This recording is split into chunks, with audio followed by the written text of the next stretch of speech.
Hello friends, welcome to my YouTube channel IAS gateways. इस video में Gupta and Gupta के engineering mechanics के question number 171 से लेकर 180 तक डिटेल में कंसेप्ट के साथ डिस्कस करूंगा। ये सीरीज का पार्ट 17 वीडियो है। पुरानी वीडियोस के लिए आप मेरे यूट्यूब चैनल पर जाकर देख सकते हैं। So let's start. इसमें जो हमारा फर्स्ट क्वेश्चन है यानी 171 क्वेश्चन जो है, इसमें बोल रहा है कि हमारा एक फनिकुलर पॉलीगन और एक हमारा पोलर डायग्राम दिया हुआ है एक बीम के लिए जो डिफरेंट वर्टिकल फोर्सेस के लिए बनाया गया है, और x जो दूरी दी है वो पोल की दूरी दी है वेक्टर लाइन से। ठीक है, तो हम सिंपली सपोर्टेड एक बीम कंसीडर कर लेते हैं सबसे पहले, जिसके लिए फनिकुलर पॉलीगन हम मान लेते हैं कि बनाया गया है, which is subjected to concentrated loads. ठीक है, अब इस कंसंट्रेटेड लोड के लिए मैंने आपको पहले भी बताया था कि सबसे पहले हम क्या ड्रॉ करेंगे, फोर्स डायग्राम ड्रॉ करेंगे। स्पेस डायग्राम के बाद, फोर्स डायग्राम के बाद हमने क्या ड्रॉ किया था, पोलर डायग्राम, और यहां पर हमें पोलर डायग्राम दिया हुआ है, और पोलर डायग्राम की हेल्प से हमने बीम के लिए फनिकुलर पॉलीगन ड्रॉ किया है। ठीक है, अब फनिकुलर पॉलीगन के जो ऑर्डिनेट्स हैं, ठीक है, वो हमारे to the scale, to some scale, वो रिप्रेजेंट करते हैं कि किसी भी सेक्शन एक्स एक्स पर हमारा बेंडिंग मोमेंट क्या है। तो हम ये लिख सकते हैं कि इस, मान लेते हैं एक्स एक्स सेक्शन है हमारा, तो bending moment at any section X X is equal to जो हमारा ऑर्डिनेट है of funicular polygon to some scale. ये टू द स्केल हमने ड्रॉ किया होगा, तो एक्चुअल बेंडिंग मोमेंट निकालने के लिए हमें इसको स्केल को कन्वर्ट करना होगा। फिर ये ऑर्डिनेट आ जाएगा और multiplied by polar distance. Polar distance क्या होगी, हमने जो पोल कंसीडर किया स्पेस पर कहीं पर भी, उसकी जो वेक्टर लाइन से, बिकॉज पॉइंट लोड्स एक्ट कर रहे हैं कोप्लानर फोर्स सिस्टम में, तो हमारा जो लोड डायग्राम है वो कुछ फोर्स डायग्राम है, कुछ इस तरह बनेगा, जिसकी हेल्प से हमने पोलर डायग्राम निकाला है। तो ये जो दूरी है यहां से लेकर यहां तक, ठीक है, वो हमारी एक्स वैल्यू जो है वो हमारी पोलर डिस्टेंस है। ठीक है, तो हम मान लेते हैं कि हमारा किसी भी सेक्शन पर एक पर्टिकुलर लोडिंग के लिए हमारा बेंडिंग मोमेंट क्या होगा, कांस्टेंट होगा। ठीक है, तो bending moment at any section x will be constant. ठीक है, अब बिकॉज एक लोडिंग अरेंजमेंट के लिए हमारे infinite number of funicular possible है, बिकॉज ओ की लोकेशन स्पेस में कहीं पे भी हो सकती है। ठीक है, तो अब हम मान लेते हैं कि इस सेक्शन पे जो बेंडिंग मोमेंट था वो हमारा m था, और ऑर्डिनेट हमारा इनिशियली OI था, और हमारी पोल डिस्टेंस XI थी। ठीक है, अब क्या किया गया, ये हमारी क्वेश्चन 1 हो गई। अब क्वेश्चन में बोल रहा है कि हमने x को डबल कर दिया, यानी हमने x को डबल किया तो हमारा जो बेंडिंग मोमेंट होगा वो तो सेम ही रहेगा, ऑर्डिनेट हमारा चेंज होगा, चेंज ऑर्डिनेट हमने मान लिया OF होगा, और ये वैल्यू हमारी XF होगी। अब XF की वैल्यू जो है वो हमारी 2 टाइम्स कर दी हमने ओरिजिनल वैल्यू की। तो बेंडिंग मोमेंट सेम होने की वजह से आप इक्वेशन 2 और 1 को इक्वेट करेंगे, तो OI into x is equal to OF into 2x आएगा। तो OF आपका क्या हो जाएगा, जो ऑर्डिनेट है इस पर्टिकुलर सेक्शन के नीचे अगर आप देखेंगे तो ये सेक्शन जो होगा, यहां पे जो टू द स्केल जो ऑर्डिनेट आ रहा होगा OF रिवाइज होने के बाद वो हो जाएगा हमारा OI/2। तो अब अगर आप देखेंगे ऑप्शन में, तो यहां पर आपको क्लियरली दिख रहा है कि हमारा जो फनिकुलर पॉलीगन का ऑर्डिनेट होगा वो हमारा हाफ हो जाएगा, it will be half. To make bending moment constant for a given loading system, because bending moment तो constant रहेगा एक पर्टिकुलर लोडिंग के लिए किसी भी सेक्शन पे, तो हमें ऑर्डिनेट हमारा फनिकुलर पॉलीगन का हाफ हो जाएगा अगर हम पोलर डिस्टेंस को डबल करते हैं। तो ये इंपॉर्टेंट कंसेप्ट है, ध्यान रखना है आपको। ऑप्शन बी हमारा करेक्ट ऑप्शन होगा। उसके बाद आते हैं हमारा नेक्स्ट क्वेश्चन। यहां पर हमारी एक बीम दी हुई है जिसमें सपोर्ट A जो है, दिस इज सपोर्ट A। तो सपोर्ट A हमारा क्या है, this is support A which is hinge support, और हमारा दूसरा सपोर्ट जो है वो रोलर सपोर्ट है जो कि जिस प्लेन पर रखा है वो हमारा 45 डिग्री पर इंक्लाइंड है, ठीक है। और हमसे पूछा जा रहा है कि जो रिएक्शंस हैं ए और बी पर वो हमारे उनके डायरेक्शंस क्या होंगे। तो आपको हिंज सपोर्ट का मैंने आपको बताया था पहले भी कि हिंज सपोर्ट में दो रिएक्शंस हमारी जनरेट होंगी, एक हमारी वर्टिकल रिएक्शन होगी, एक हमारी हॉरिजॉन्टल रिएक्शन होगी। तो इसको आप लिख सकते हो लाइक दिस। ये हॉरिजॉन्टल रिएक्शन जो होगी ये ट्रांसलेशन को रिस्ट्रेन करेगी, ठीक है, it will restrain the translation movement, और ये हमारी वर्टिकल मोशन को रिस्ट्रेन करेगी। तो अगर आप रोलर सपोर्ट को देखते हैं तो रोलर सपोर्ट को आपको ध्यान रखना है कि जिस भी प्लेन पर वो रखा हुआ है हमारा जो रिएक्शन होगा वो उस पर प्लेन के परपेंडिकुलर जनरेट होता है, और हॉरिजॉन्टल डायरेक्शन पे हमारा मूवमेंट रिस्ट्रिक्ट नहीं होता, इसलिए हमारा कोई भी हॉरिजॉन्टल रिएक्शन नहीं होता है रोलर सपोर्ट पे, बिकॉज हमारा ट्रांसलेशन इज अलाउड, ठीक है, only vertical reaction is there, ठीक है। तो अगर आप कोई भी हिंज सपोर्ट पर रिएक्शन देखेंगे, ठीक है, तो हमारा रिजल्टेंट जो रिएक्शन होगा वो कुछ इस तरह होगा।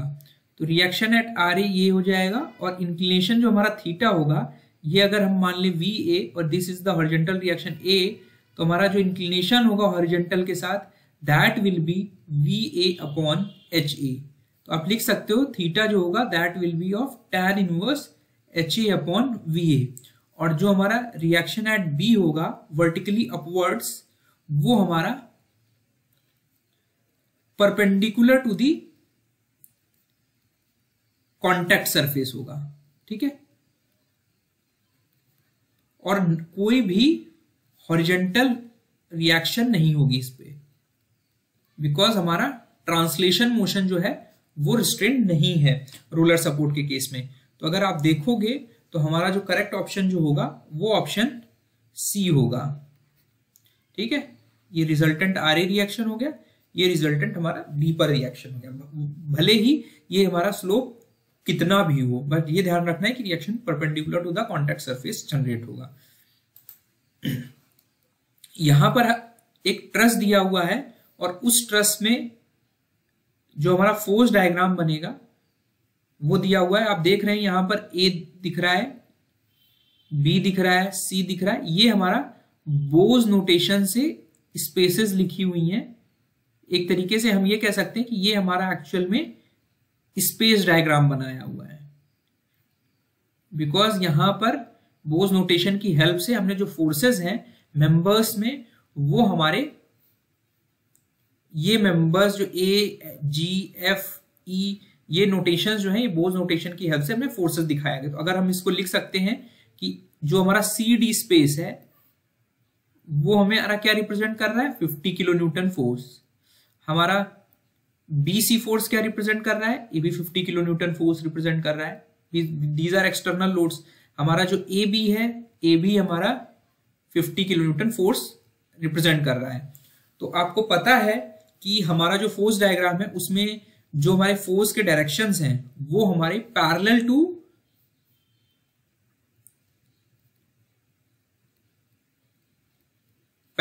टू लाइन ऑफ एक्शन जो होगा फोर्सेस का, जो लाइन ऑफ एप्लीकेशन ऑफ या लाइन ऑफ एक्शन ऑफ जो फोर्सेस हैं हमारी इंटरनल हो या एक्सटर्नल फोर्सेस हो उनके पैरेलल होगा। तो अगर आप देखेंगे कि ए बी, तो ये अगर आप बात करें तो ये ए बी जो फोर्स है ये आपका ये मैग्नीट्यूड ऑफ फोर्स को रिप्रेजेंट कर रहा है। तो ये आप अगर इसको ड्रॉ करेंगे तो हमारा ये ए बी हो गया। हमने स्केल मान लेते हैं कि सारी फोर्सेस हमारी 50 किलो, तो हम मान लेते हैं कि 1 सेंटीमीटर यहां पर 50 किलो न्यूटन को रिप्रेजेंट कर रहा है, ठीक है। तो हमारा 1 सेंटीमीटर आपने ड्रॉ किया, तो ये जो ए बी है this is representing a force of this 50 kilo Newton. फिर उसके बाद बी से सी हमारी 50 किलो न्यूटन, तो ये भी हमारी ये 1 सेंटीमीटर हो गया। उसके बाद फिर से 1 सेंटीमीटर हो गया, और हमारा फिर सी डी है। C D is indicating this 50 kilo newton force, so हम 1 सेंटीमीटर फिर से ड्रॉ कर लेंगे जो कि यहां पर दिखाया हुआ है।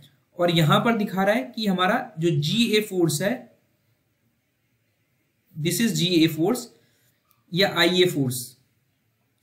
तो ये इस मेंबर में जो फोर्स है हमारी, ये जो आपको दिख रहा है ये IA फोर्स है, तो ये हमारा I हो गया, ये I हो गया, and this force is parallel to this member, because हमारी जो ट्रसेस हैं उसमें एक्सियल फोर्सेस होंगी। ठीक है, तो ये हमारा कुछ इस तरह हो गया, और यहां पर ये ट्राइंगल हमारा इस तरह कंप्लीट हो रहा है। तो ये जो एंगल होगा इसके साथ, हॉरिजॉन्टल के साथ, ये भी हमारा 30 डिग्री होगा, तो ये एंगल भी जो होगा वो हमारा 30 डिग्री होगा from the geometry of the traces, because ये जो AI जो फोर्स है हमारी वो इस मेंबर के पैरेलल होगी। ठीक है, अब हमें निकालना क्या है कि फोर्स AI, यानी AI में इस मेंबर में फोर्स कितनी है ये हमें निकालना है। तो फोर्स डायग्राम की सिंपल आपको ज्योमेट्री यूज करनी है।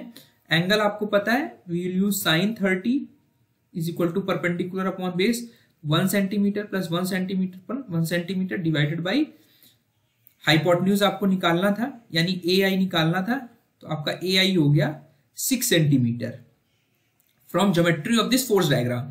तो 6 सेंटीमीटर का मतलब हो गया, इसको आप स्केल में कन्वर्ट करोगे तो 6 इंटू 50 यानी 300 किलो न्यूटन्स। ठीक है, तो आपका मैग्नीट्यूड तो आ गया कि हमारा 300 किलो न्यूटन फोर्स हमारा हो रहा है इस मेंबर पे। अब फ्रॉम द विजुअल इंस्पेक्शन अगर आप करो तो आप देखोगे कि इस मेंबर में, ये वाला जो मेंबर है जिसमें हमें फोर्स निकालने को कहा जा रहा है, इस मेंबर में हमारा इस लोड की वजह से कंप्रेसिव फोर्स आएगा, बिकॉज जब इस पे ये वाला लोड आप करोगे तो ये हमारा मेंबर जो होगा ये हमारा कंप्रेसिव नेचर का होगा। तो ये आपको विजुअली देखना है कि लोड डिस्ट्रीब्यूशन कैसे हो रहा है।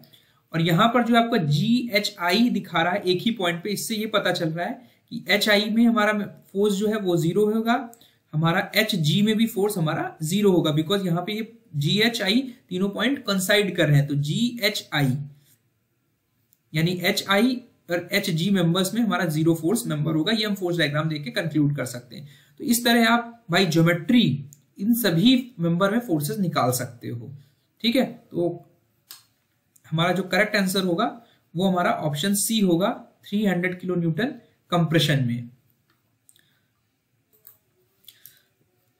उसके बाद हमारा नेक्स्ट क्वेश्चन है, which one of the following structures can be classified in a system of coplanar forces. Coplanar forces means जितनी भी फोर्स हमारी एक्ट कर रही है किसी फोर्स सिस्टम में वो हमारी सेम प्लेन पर एक्ट कर रही है।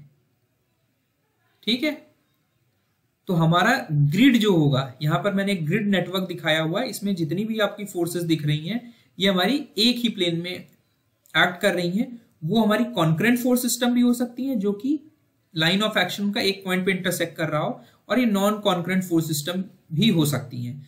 लेकिन बाकी अगर आप देखोगे प्लेन, जॉइंटेड ट्रस, शैफ्ट हो गया, स्लैब हो गया, इन सब में हमारी एक स्ट्रक्चर में अलग अलग प्लेन्स में डिफरेंट फोर्सेस एक्ट करती हैं।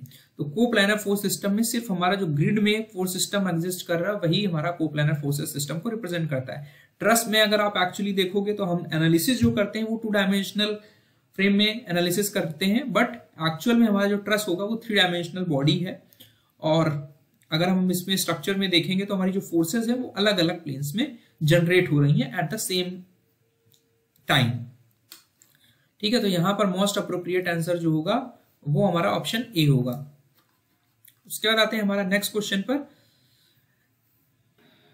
यहां पर हमारे पास 3 कोप्लानर फोर्सेस दी हुई हैं जिनका मैग्नीट्यूड जो है वो 1W, 2W and 4W acting on a particle. यहां पर एक पार्टिकल है जिस पर ये 3 फोर्सेस एक्ट कर रही हैं, तो इट मींस यहां पर ये कॉन्करेंट फोर्स सिस्टम है एंड कोप्लानर सिस्टम भी है।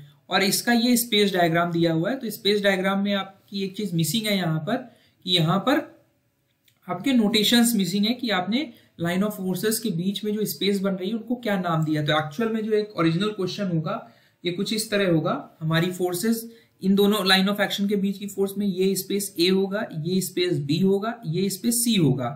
ये लिखा होना चाहिए था बट ये मिसिंग है, बिकॉज यहाँ पे बोज नोटेशन की हेल्प से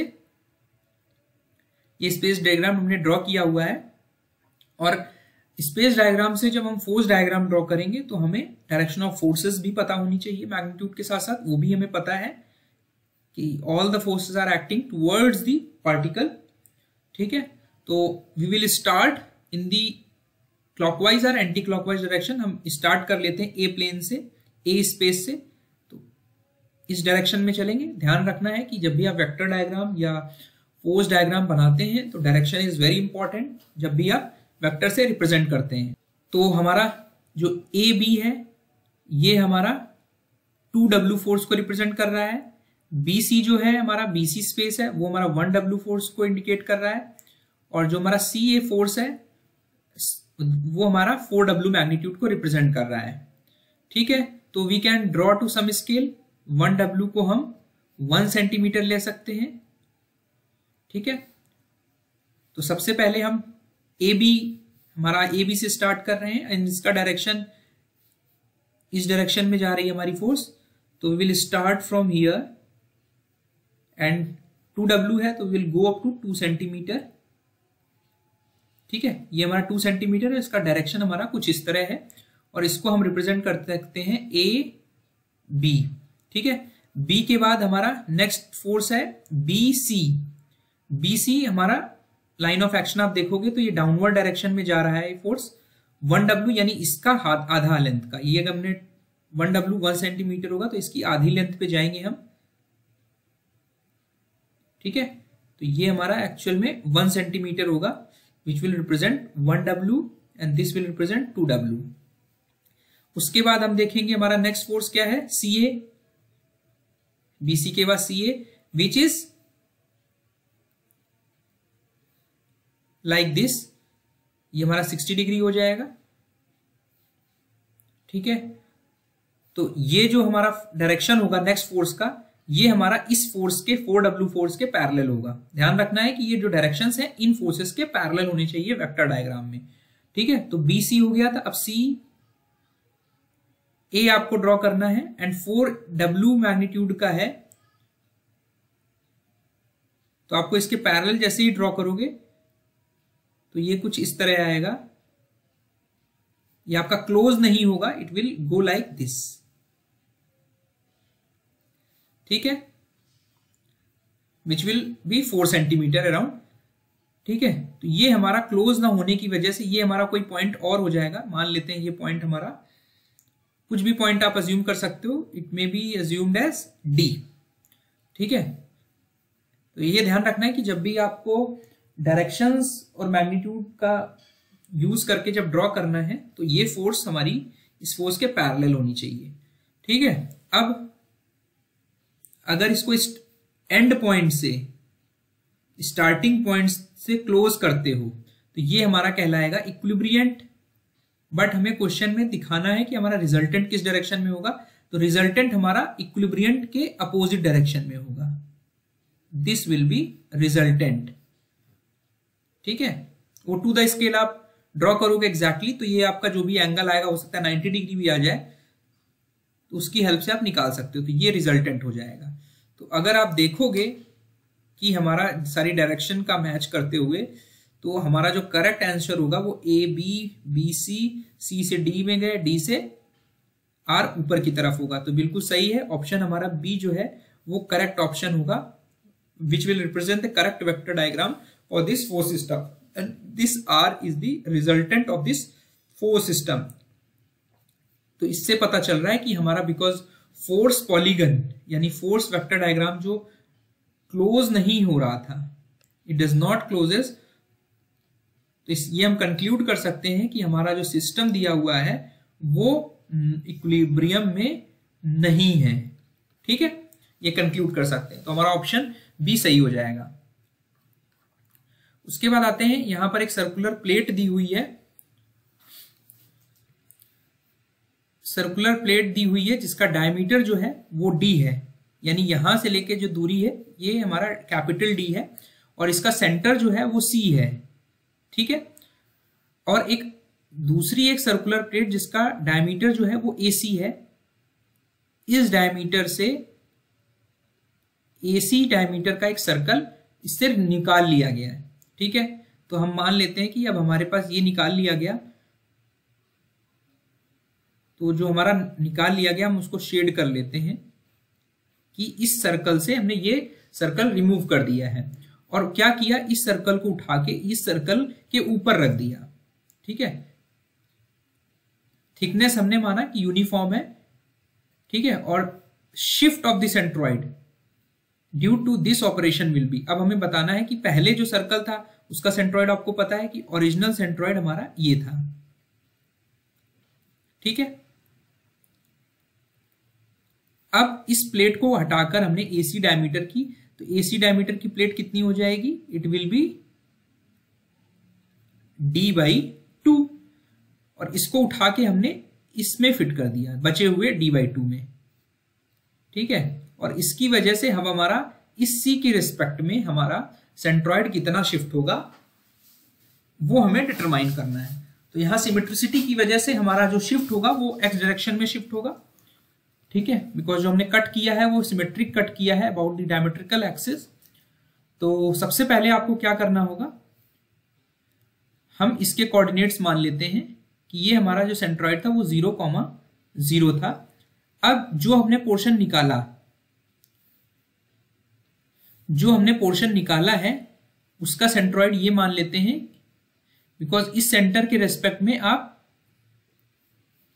अगर आप कार्टेशियन सिस्टम में देखेंगे तो ये हमारा प्लस होगा, ये माइनस होगा, ये प्लस होगा, ये माइनस होगा। तो इसके जो कोऑर्डिनेट्स होंगे वो होंगे हमारे -d/2,0। ठीक है, और जो ये नया सेंटर आपने रखा है इसको हम ब्लू कर लेते हैं, ये हमारा इसके ऊपर रखा हुआ है, काटा नहीं हुआ है, ये ओरिजिनल प्लेट थी उसके ऊपर हमने रख दिया है। इसका जो सेंटर है उसके कोऑर्डिनेट्स होंगे, बिकॉज राइट में हमारा पॉजिटिव है तो इसके कोऑर्डिनेट हो जाएंगे d/2,0। अब हमें निकालना है कि इसकी वजह से हमारा क्या शिफ्ट हुआ। तो we will use simple geometry. हम क्या करेंगे, A1 हमारा ये मान लेते हैं कि ओरिजिनल एरिया हमारा A1 है, जो हमने सर्कुलर प्लेट हटाई वो A2 थी और जो इसके ऊपर वापस रखी वो हमारा A2 A3 सेम होगा, बिकॉज जो हमने हटाया वही हमने उसके ऊपर प्लेस कर दिया है। तो A1 - A2 + A3। ठीक है, थिकनेस हमारी सेम है इसलिए हमने एक्चुअल में वॉल्यूम होना चाहिए था, बट थिकनेस यूनिफॉर्म होने की वजह से हमने इसको एरिया में कन्वर्ट कर लिया है इनटू x बार। जो नए अरेंजमेंट का सेंट्रॉइड होगा इस सेंटर के रेस्पेक्ट में वो हमारा x एक्सिस में x बार दूरी पर होगा। तो A1 x1 bar minus of A2, because area को हम हटा रहे हैं, तो A2 x2 bar plus A3 x3 bar, because A3 portion जो है वो A2 ही है जिसको हमने वापस से ओरिजिनल पोर्शन में रख दिया है। तो हमारा x बार कितना हो जाएगा, A1 x1 bar minus A2 x2 bar plus A3 x3 bar divided by A1 minus A2 plus A3। अब अगर आप देखेंगे तो एरिया 1 हमारा कितना था, दैट वाज π/4 d²। A2 कितना था हमारा π/4 d/2 का होल स्क्वायर, और ये A3 के बराबर था। ठीक है, अब यहां पे वैल्यू सब्स्टिट्यूट करेंगे अगर आप, तो हमारा x बार की वैल्यू जो आएगी वो आ जाएगी π/4, आप कॉमन ले लीजिए। ठीक है, तो A1 का हमारा d² हो जाएगा इंटू x1 बार हमारा कितना हो जाएगा, जो हमारे ओरिजिनल एरिया A1 का सेंट्रॉइड था वो हमारा 0,0 था, तो this will reduce to 0 minus of A2 हमारा क्या था, एरिया d/2 का होल स्क्वायर इंटू x2 बार जो था वो माइनस ऑफ d/2 था। ये ध्यान रखना बिकॉज हमने जो सेंटर लिया वो ये वाला ले लिया है, तो ये हमारा माइनस d/2 रखा जाएगा यहां पर।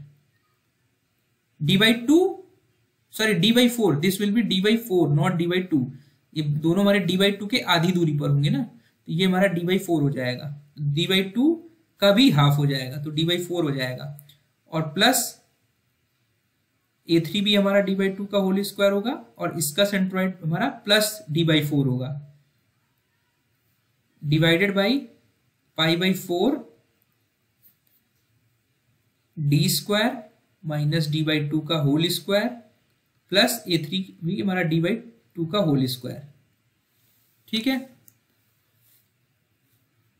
तो ये आ जाएगा हमारा x बार ये माइनस माइनस प्लस में हो जाएगा, पाई बाई फोर कैंसिल हो जाएगा, तो it will become D cube by 8 plus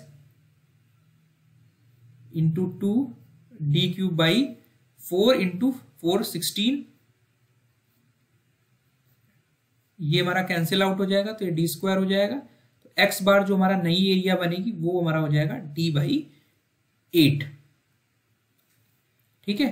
और डी बाई 8 क्या होगा, इस सेंट्रॉइड से, बिकॉज ये प्लस में आ रहा है, इसका मतलब ये हुआ कि ओरिजिन से हमारा राइट साइड में हमें जाना है, यानी पॉजिटिव साइड में जाना है, ठीक है। और ये डी बाई 8 यहां पर कहीं होगा, यानी नए एरिया जो बचा हुआ एरिया, इसको हटाने के बाद इस पोर्शन को, वो हमारा D by 8 to the right of C हो जाएगा, ठीक है।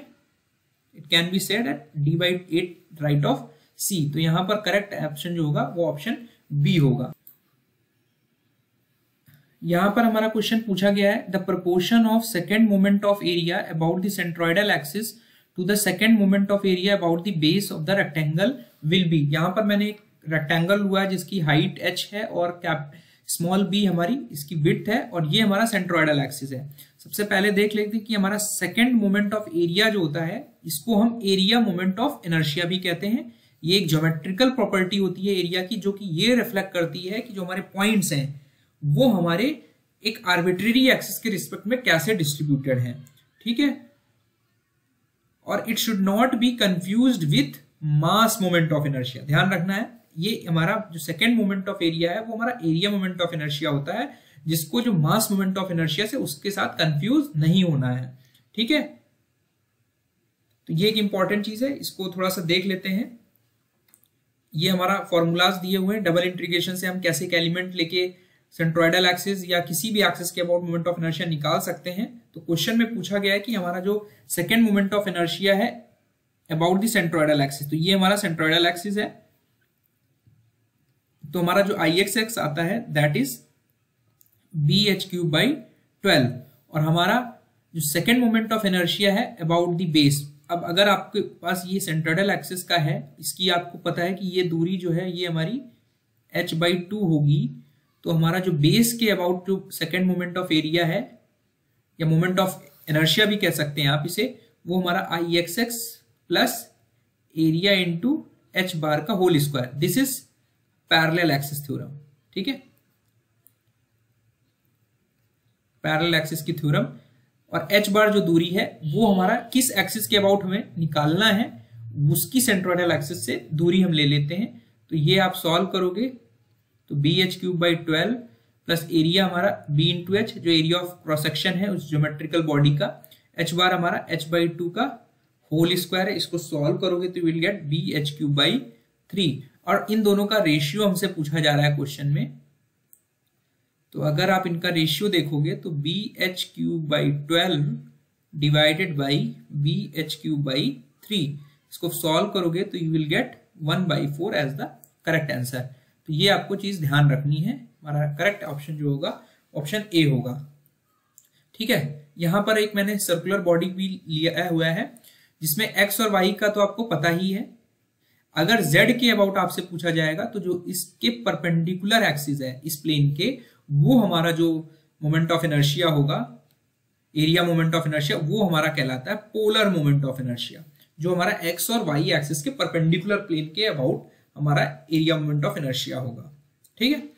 उसके बाद आते हैं एक हमारा नेक्स्ट क्वेश्चन है, एक बीम दी हुई है जो कि सिंपली सपोर्टेड है ए और बी पर, ठीक है। और ये लोड का अरेंजमेंट दिया है कि इस पर 2 मीटर पर एक 4P लोड लग रहा है और एक हमारा ओवरहैंग है। ओवरहैंग जो हमारा ये पोर्शन है, बीसी पोर्शन जो है वो ओवरहैंग है, जो इस पर एंड पे हमारा डब्ल्यू लोड एक्ट कर रहा है। और हमारी कंडीशन क्या दी हुई है, रिएक्शंस हमारे इक्वल हैं, तो हम रिएक्शंस मान लेते हैं कि हमारे VA और VB हैं, ठीक है। तो VA और VB रिएक्शन हमारी हैं और हमारी वो इक्वल हैं, तो we will assume that the reaction is R at both supports. और हमें निकालना क्या है, W की मैग्नीट्यूड निकालनी है, ठीक है। तो because this is representing a coplanar force system, ठीक है। तो सबसे पहले ये बीम है, तो बीम में कि इक्विलिब्रियम के लिए हमारा summation of forces in X direction और summation of forces in Y direction हमारा 0 होगा। ठीक है,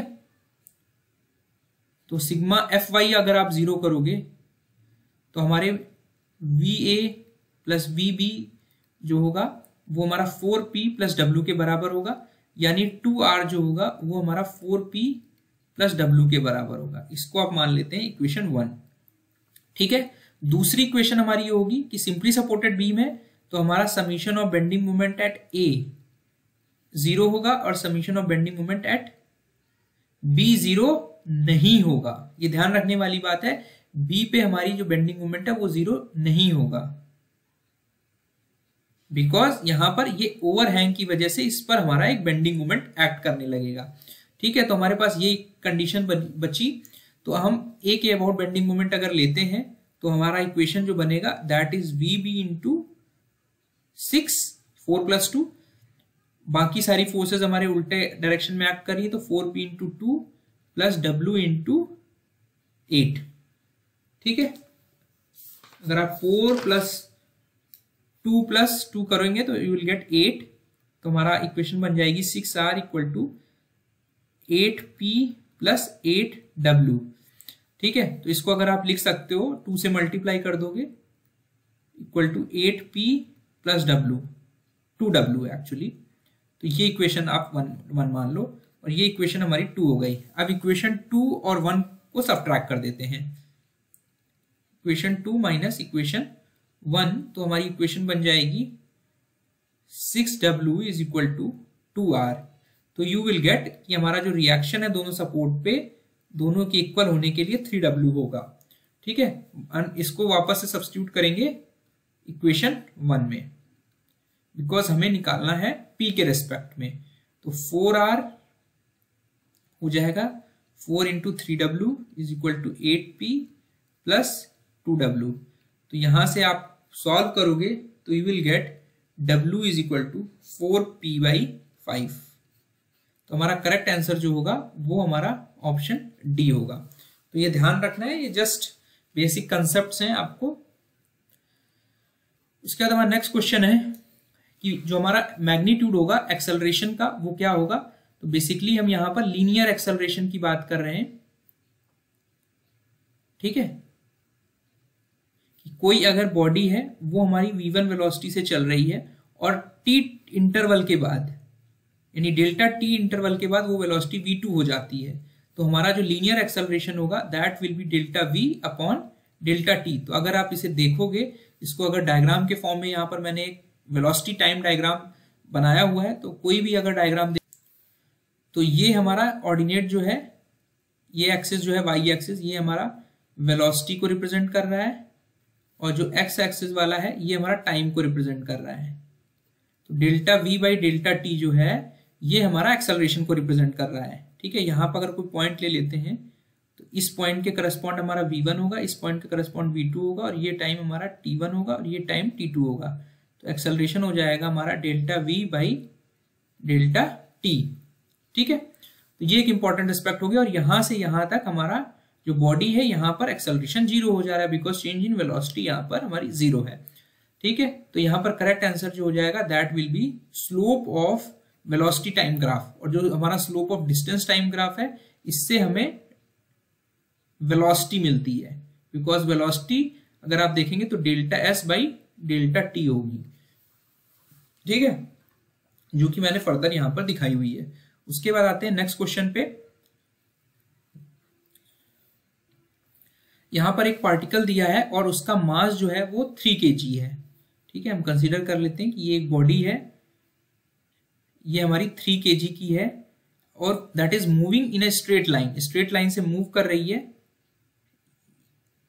ठीक है, और डिसलरेट कर रही है, यानी उसकी जो एक्सेलरेशन है वो हमारी घट रहा है, डीएक्सेलरेट हो रही है, यानी बॉडी धीरे हो रही है। उसकी स्पीड 40 से 20 हो गई किसी पर्टिकुलर इंस्टेंट में, और इस 40 से 20 स्पीड तक जाने के लिए जो डिस्टेंस ट्रैवल की वो 300 मीटर की है। यानी अगर हमारी ये कंडीशन मान लें कि इनिशियल वेलोसिटी हमारी 40 मीटर पर सेकंड थी, ठीक है, और दूसरे इंस्टेंट में हमारी ये बॉडी जो हुई यूनिफॉर्मली, ध्यान रखना है ये यहाँ पे यूनिफॉर्मली स्पीड जो है वो रिड्यूस हो रही है, यूनिफॉर्मली एक्सेलरेशन रिड्यूस हो रहा है हमारा। तो फाइनल वेलोसिटी हुई 20 मीटर पर सेकेंड, और ये होने में हमारा जो डिस्टेंस ट्रेवल किया बॉडी ने वो 300 मीटर किया। तो यहाँ पे simply Newton's laws of motion का यूज करेंगे। आपको पता है हमारी एक v square minus u square जो होगा वो 2 इंटू ए एस होता है। s यहाँ पर 300 मीटर दिया है। फाइनल वेलोसिटी हमारी 20 square minus initial velocity 40 square 2a into S, S यहाँ पे 300 मीटर है। इसको सॉल्व करेंगे आप तो आपको जो a की वैल्यू मिलेगी वो हमारी माइनस ऑफ 2 मीटर पर सेकेंड स्क्वायर मिलेगी। यानी हमारा इससे पता चल रहा है कि बॉडी हमारी डिसलरेट हो रही है 2 मीटर पर सेकेंड स्क्वायर के एक्सेलरेशन से।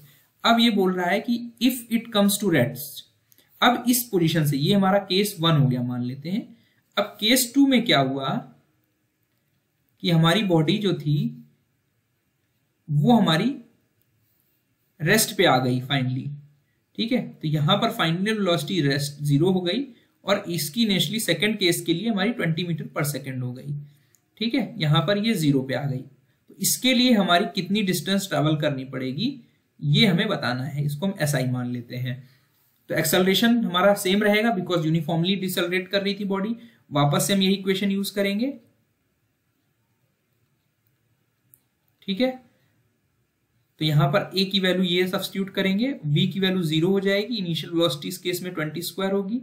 तो माइनस ऑफ 2 इंटू S1 हमारा आ जाएगा 100 मीटर्स। यानी नेक्स्ट 100 मीटर ट्रैवल करने के बाद ये बॉडी हमारी रेस्ट पर आ जाएगी। और अगर आपसे पूछा जाता है कि इसको करने में हमारा टाइम कितना लगेगा, तो आपको दूसरी इक्वेशन ऑफ मोशन यूज कर सकते थे आप, v is equal to u plus at। Final velocity 0 हो जाती, u हमारी 20 मीटर पर सेकेंड थी, एक्सेलरेशन हमारा 2 था और टाइम हमारा निकल आता, यानी हमारा 10 सेकेंड में इस पोजीशन से इस पोजीशन में पहुंचने में 10 सेकेंड में हमारी वेलोसिटी रिड्यूस हो जाती, ठीक है। इस क्वेश्चन को आप इस इक्वेशन से भी सॉल्व कर सकते थे, s equal to ut plus half at square, ठीक है। वो मैं यहाँ डिस्कस नहीं कर रहा हूँ, आप ट्राई करेंगे तो आपको ये समझ आ जाएगा कि आप इस इक्वेशन का भी यूज करके इस क्वेश्चन को सॉल्व कर सकते थे। तो मोस्ट अप्रोप्रिएट आंसर और करेक्ट आंसर जो होगा वो हमारा 100 मीटर्स होगा। आई होप मेरा वीडियो आपको पसंद आया होगा। Thank you.